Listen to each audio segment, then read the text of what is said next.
పాల రంగేంటి అంటే తెలుపు అని టక్కున చెప్పేస్తాం. పాలను ఎన్నో సందర్భాల్లో ఉపమానంగా వాడతాం. పాల వలె తెల్లనైనా అని పొగిడేస్తాం. మనకు తెలిసినంత వరకు పాలంటే తెలుపు రంగులోనే ఉంటాయి.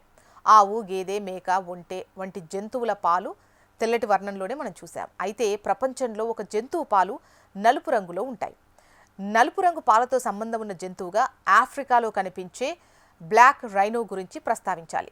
ఇది ప్రపంచంలో అత్యంత అరుదైన, అంతరించిపోతున్న జంతువుల జాబితాలో ఒకటిగా ఉంది. ప్రధానంగా తూర్పు, దక్షిణ ఆఫ్రికా దేశాల్లో ఈ ఖడ్గమృగాలు కనిపిస్తాయి.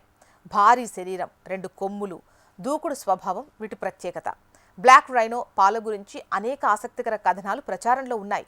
సాధారణ పాలతో పోలిస్తే వీటి పాలలో కొవ్వు శాతం చాలా తక్కువ ఉంటుందని పరిశోధకులు చెబుతున్నారు. కొన్ని రిపోర్ట్ల ప్రకారం ఈ పాలు నీటిలా పలుచగా ఉంటాయి. అందుకే వీటి పాల రంగు గురించి ప్రత్యేకంగా చర్చ జరుగుతోంది.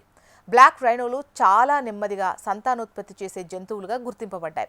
సాధారణంగా 4 నుంచి 5 సంవత్సరాల వయసు వచ్చిన తర్వాతే ఇవి సంతానోత్పత్తికి సిద్ధమవుతాయి.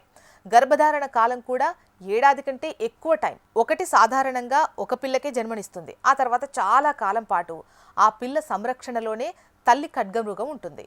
బ్లాక్ రైనో పాలలో కొవ్వు శాతం సుమారు 0.2% మాత్రమే ఉంటుందని చెబుతారు.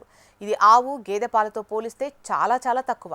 ఖడ్గమృగాల జీవనశైలి, వాటి సంతానోత్పత్తి విధానం, పిల్లల పెంపకం వంటి అంశాలు పాల స్వభావంపై ప్రభావం చూపుతాయని నిపుణులు భావిస్తున్నారు.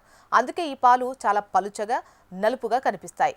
ప్రపంచంలో ప్రతి జీవికి ప్రత్యేక లక్షణాలు ఉంటాయి.